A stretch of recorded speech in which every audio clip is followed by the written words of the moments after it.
નમસ્કાર મિત્રો, option trader Gujarati new learning વિડીયોમાં આપ સૌ મિત્રોનું હાર્દિક સ્વાગત છે. તો કેવું રહ્યો મિત્રો આજનો ટ્રેપિંગ ભેરો દિવસ? મોસ્ટ ઓફ માર્કેટે મોર્નિંગમાં આ 1, 2 અને 3 કેન્ડલમાં ખેલ પૂરો કરી દીધો હતો.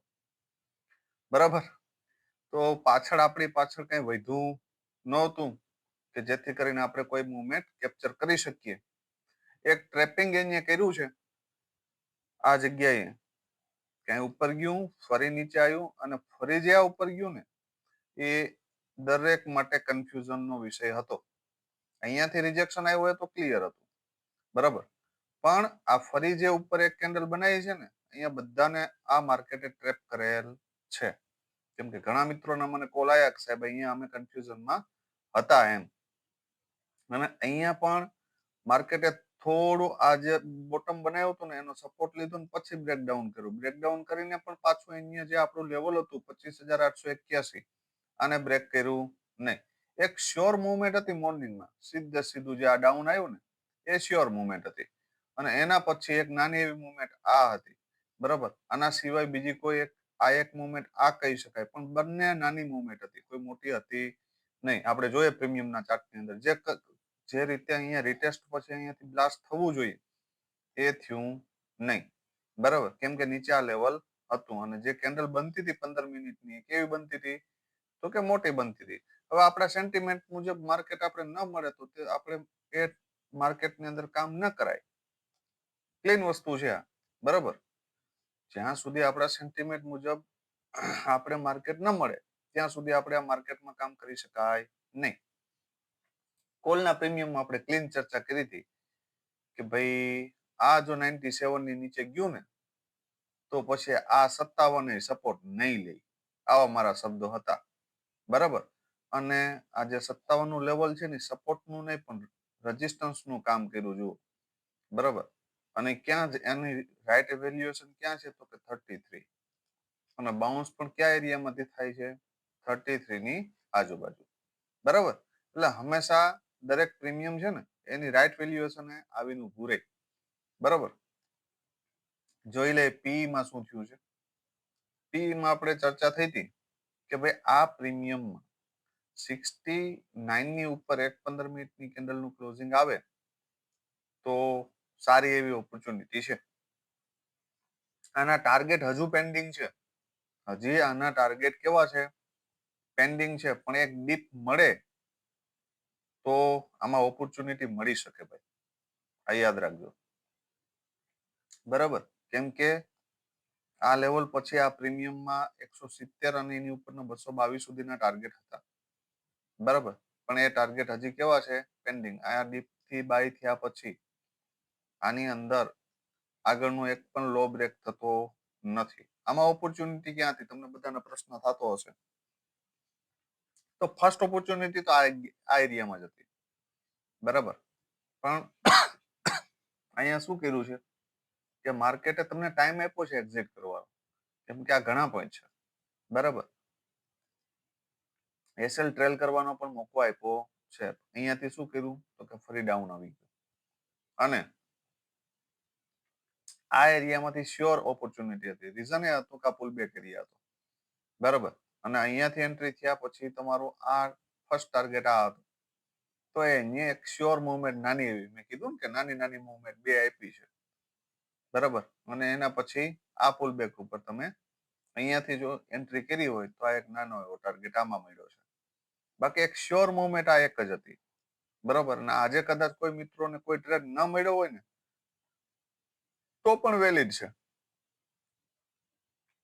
રિસ્ક રિવોર્ડ ન જળવાતો હોય અને ટપ્પો ન પીડ્યો હોય તો નહીં કરવાનું, બરાબર. સેન્સેક્સમાં જોઈ લઈએ. સેન્સેક્સમાં એક મુવમેન્ટ સારી હતી. સેન્સેક્સની અંદર આપણા વ્યૂ મુજબ કે 204 ને બ્રેક કરે તો 315 અને 444 આવી શકે, બરાબર. પણ પછી ડીપ આવે અને પાછું ક્યાં મળ્યું તો કે 205 207-8 ની આજુબાજુ, જેમ નિયર બાય જ. અને અહીંયાથી જે ગયું છે અહીંયા 586 સુધીના પરફેક્ટ ટાર્ગેટ આપ્યા, બરાબર. વન વે ની અંદર 204 થી 444 ફરી ડીપ આવ્યું, અહીંયા સપોર્ટ લીધો અને અહીંયાથી 315 થી લગભગ 497 સમથિંગ ગયું અને ત્યાંથી ફરી ડીપ આવીને ફરી પાછું ઉપર ગયું. તો વોલેટિલિટી હેવી હતી, પણ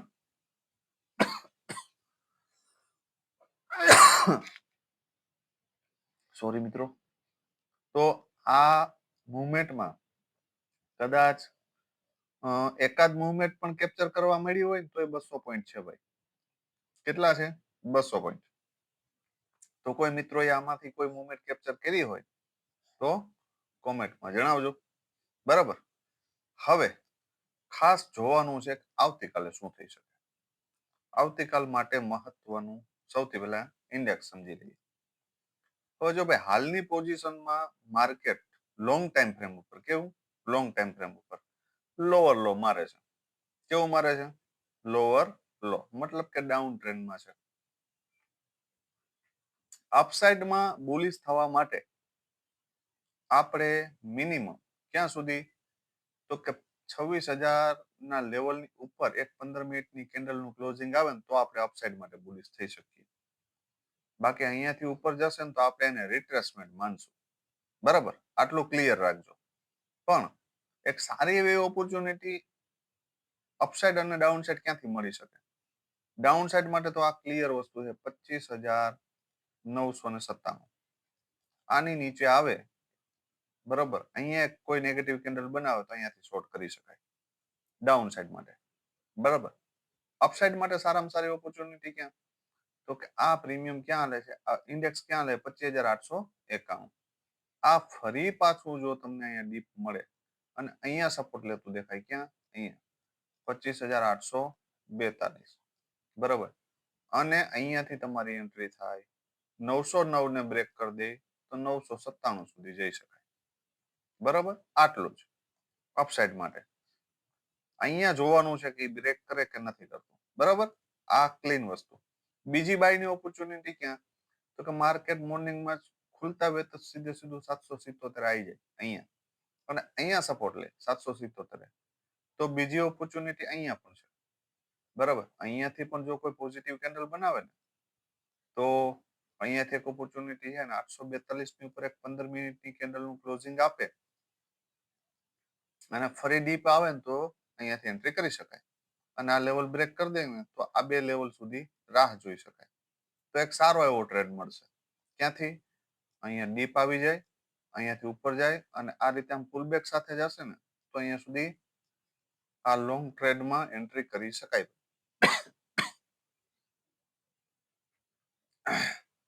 તો આ વ્યૂ ક્લિયર રાખજો. 777, 25,777. આની નીચે 100 પોઈન્ટ છે પછી ડાઉન સાઈડ માટે. ક્યાં સુધી? 25,661 સુધી. આટલું ક્લિયર. બરાબર. આની નીચે હું વિચારતો નથી હાલ પૂરતું. બરાબર, જવા માટે તો 567 સુધી જઈ શકે, પણ આપણે અહીંયા સુધી નેગેટિવ થશું. આ હેવી ગેપ ડાઉન ઓપન થાય, ધારી લ્યો કે આ એરિયામાં ક્યાંક ઓપન થાય અને આ રીતના પુલ બેક મારે અહીંયાથી રિજેક્શન લઈ તો આ લેવલ આવી શકે. બરાબર, પણ આવી પોસિબિલિટી બને તો અને તો જ. બરાબર, તો સ્ક્રીનશોટ મારી લેજો. હવે જોઈ લ્યો 26,000 નો કોલ. એક કોલ નો પ્રીમિયમ જોઈ લઈએ આપણે. 26,000 નો સી શું થઈ શકે આમાં? હવે ભાઈ આ પ્રીમિયમ સપોર્ટ ઉપર જ છે. બરાબર, એક્ઝેક્ટ સપોર્ટ ઉપર છે. 84 થી લઈ અને 87 છે ને આ પ્રીમિયમ નું એક ઝોન છે, સપોર્ટ આ એરિયો છે. બરાબર, જ્યાં સુધી આની ઉપર છે ત્યાં સુધી પોઝિટિવ છે. આની નીચે ગયું એટલે હજી 30 પોઈન્ટ નીચે જગ્યા છે. બરાબર, ક્યાં સુધી? તો કે 51 સુધી. બરાબર, તો મારા મત મુજબ જો માર્કેટ ગેપ અપ ઓપન થયું ને આ એરિયામાં તો 84 એ સપોર્ટ લઈ લેશે. પણ જો ફ્લેટ ઓપન થયું તો પછી આ લેવલની નીચે ઓપન થશે. તો યા તો આ પ્રીમિયમ ને 51 એ આવવા દેજો, યા તો આ એરિયામાં ક્યાંક ઓપન થઈને આની ઉપર નીકળવા દેજો. આ બે જ કન્ડિશનની અંદર આની અંદર એન્ટ્રી થઈ શકે, બાકી થઈ શકે નહીં. બરાબર, એક સારામાં સારી એન્ટ્રી મારા મત મુજબ ક્યાં થાય તો કે આ લેવલની ઉપર એક 15 મિનિટની કેન્ડલનું ક્લોઝિંગ આવે ક્યાં અહીંયા બરાબર 107-8 ની આજ ઉપર એમ બરાબર અને પછી ડીપ આવે ક્યાં લેવલે 84 ની નિયર બાય અથવા તો ક્લોઝિંગ તો એક સારી એન્ટ્રી બની શકે ક્યાં સુધી 137 સુધી હાલ હું ફર્સ્ટ એટેમ્પ્ટમાં આમાં વધારે બુલિશ બનતો નથી હા સારામાં સારી એક મુવમેન્ટ ક્યાંથી આવી શકે તો કે આ પ્રીમિયમ અહીંયા આવે 51 બરાબર અને અહીંયાથી તમારી એન્ટ્રી બને 84 ફર્સ્ટ ટાર્ગેટ આવે આની ઉપર જ્યાં વન વે માં જાય ત્યાં સુધી અને એક 15 મિનિટની કેન્ડલનું ક્લોઝિંગ જો આ 84 ની ઉપર આવી જાય બરાબર અને પછી એ ડીપ મળે ને તો એ આપણા માટે ઓપોર્ચ્યુનિટી તો પછી અહીંયા સુધી 137 સુધી જઈ શકે બરાબર તો લોંગ ટ્રેડ અહીંયાથી મળી શકે બાકી અહીંયાથી તો 84 થી 137 સુધી આપણે વિચારશું 137 ની ઉપર એક 15 મિનિટની કેન્ડલનું ક્લોઝિંગ આવે તો જ આપણે માનશું કે આ પ્રીમિયમ ઉપર પણ જશે તો એને ફરી ડીપ આવવા દેશો ને ડીપ થી એન્ટ્રી કરશું બરાબર સપોર્ટ લઈ ધારો કે 137 ની આજુબાજુ આવ્યું અને પછી આ એરિયામાં ક્યાંય સપોર્ટ લઈ ને 100-120 ની આજુબાજુ જો આ એરિયામાં બરાબર તો અહીંયા ક્યાંય સપોર્ટ લેતું દેખાય તો એન્ટ્રી કરી શકાય અહીંથી બરાબર અને પછી આ લેવલ બ્રેક કરી દે ને તો 184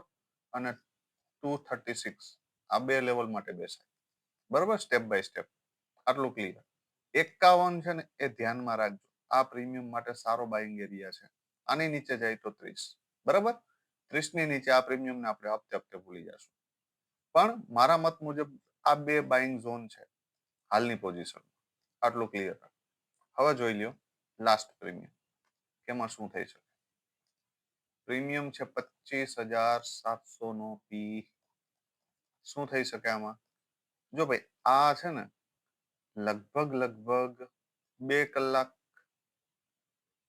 આમ તો 2 થી 2.5 કલાકની રેન્જ છે આ જે રેન્જ દેખાય છે ને તમને આ પ્રીમિયમ હાલની પોઝિશનમાં હાઈવે ઉપર છે કેમ કે આ ઝોન ને બ્રેક કર્યા પછી આ જે ઝોન હતું ને આ ઝોન ને બ્રેક કર્યા પછી હજી આ પ્રીમિયમ એની નીચે ગયું નથી ત્યાં સુધી આ પ્રીમિયમ કેવું છે બોલિશ છે મતલબ કે 30 ની ઉપર છે ને ત્યાં સુધી આમાં સ્ટ્રોંગ બાઇંગ ની ઓપોર્ચ્યુનિટી છે ભાઈ આ મગજમાં ક્લિયર જ રાખજો આ પ્રીમિયમ 50 ની ઉપર નીકળ્યું ને અથવા તો 50 ની ઉપર એક 15 મિનિટની કેન્ડલ નું ક્લોઝિંગ આપ્યું અથવા તો ગેપ ડાઉન ઓપન થયું અને એક કેન્ડલ ઉપર જ ક્લોઝ થઈ ગઈ બરાબર તો મારા મત મુજબ એ કદાચ આ લેવલ સુધી આવશે અથવા તો બહુ તો આ ક્લોઝિંગ સુધી આવી શકે ને અહીંયા સપોર્ટ લેતું દેખાય ને તો એન્ટ્રી કરી શકાય અને 50 ને બ્રેક કરી દે ને તો 93 કન્ફર્મ આવી શકે ડબલ અને આની ઉપર આ બે ટાર્ગેટ પેન્ડિંગ છે હજી 120 એન્ડ 148 બરાબર પણ એના માટે માર્કેટને થોડું કેવું થવું પડે તો કે ગેપ ડાઉન બરાબર તો આ પ્રીમિયમ બ્લાસ્ટ થવાની પોસિબિલિટી છે આ મગજમાં ફિટ કરી લેજો બરાબર આજે નથી ગયું કાલે જઈ શકે ઇટ્સ પોસિબલ 3x થઈ શકે આ પ્રીમિયમ બરાબર પણ કન્ડિશન એ છે કે આ પ્રીમિયમ થોડું ગેપ ડાઉન ઓપન થાય ને પછી પુલબેક ઉપર ડીપ થી મળે તો એન્ટ્રી કરવાની આપણે સરળતા રહી શકે એમ ધારી લ્યો કે આ એરિયામાં ક્યાંક ખુલી ગયું અને અહીંયા એક કેન્ડલ નું ક્લોઝિંગ આપ્યું પછી અહીં ડીપ મળે ને તો આપણા માટે ઓપોર્ચ્યુનિટી કહેવાય બરાબર ને અહીંયાથી નીકળે ને અને 50 બ્રેક કરી દે ને તો આપણો ફર્સ્ટ ટાર્ગેટ 93 અને એના પછી 120 અને 148 સુધી જઈ શકે એનાથી ઉપર 172 સુધી પણ જઈ શકે બરાબર તો આ રેન્જ ને ધ્યાનમાં લેજો બરાબર જ્યાં સુધી આ લેવલ બ્રેક ન થાય ડાઉન સાઈડ માટે ત્યાં સુધી હજી આ રેન્જ છે ને મહત્વની છે આ પ્રીમિયમ ને 21 ની નીચે આપણે ડાયરેક્ટ નહીં તો હપ્તે હપ્તે